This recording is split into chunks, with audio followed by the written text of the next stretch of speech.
You thought Twitter was turning a new leaf towards free speech. Well, apparently you thought wrong. Watch what happens when I try to hit like on this tweet. Why can't you like this? We try to keep Twitter a place for healthy conversation, so we've disabled most of the ways to engage with this tweet. Let me try to share it.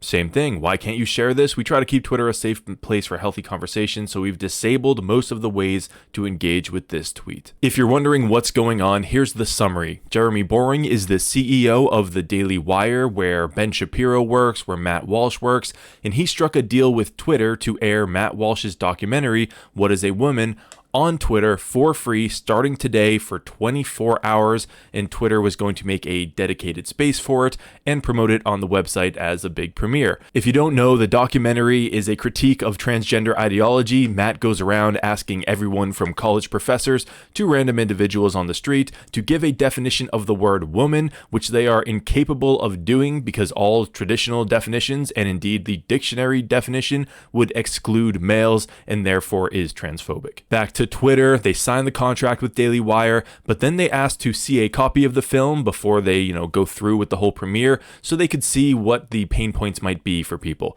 And after watching the movie, decided, oh, this is hate speech, we're canceling the whole thing, and if you post it yourselves, we're going to limit its reach. And that's what you saw in the intro to this video. Matt shared just some clips as a teaser for today, and you can now not even like them, you can't share them, nothing. Full-on censorship. Reading from Jeremy's thread, quote, after reviewing the film, though, Twitter let us know that not only could we no longer purchase the package they offered, they would no longer provide us any support and would actually limit the reach of the film and label it as, quote, hateful conduct, end quote, because of, quote, misgendering, end quote.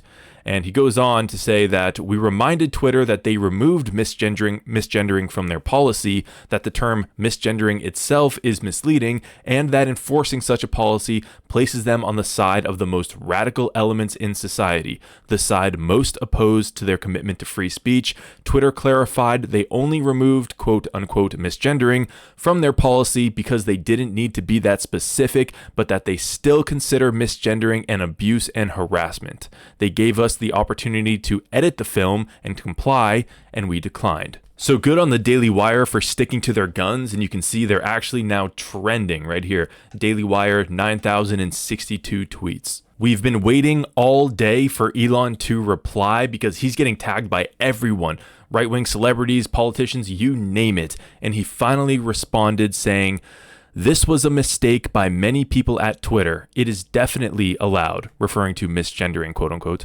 Whether or not you agree with using someone's preferred pronouns, not doing so is at most rude and certainly breaks no laws. I should note that I do personally use someone's preferred pronouns just as I use someone's preferred name, simply from the standpoint of good manners. However, for the same reason, I object to rude behavior, ostracism, or threats of violence if the wrong pronoun or name is used.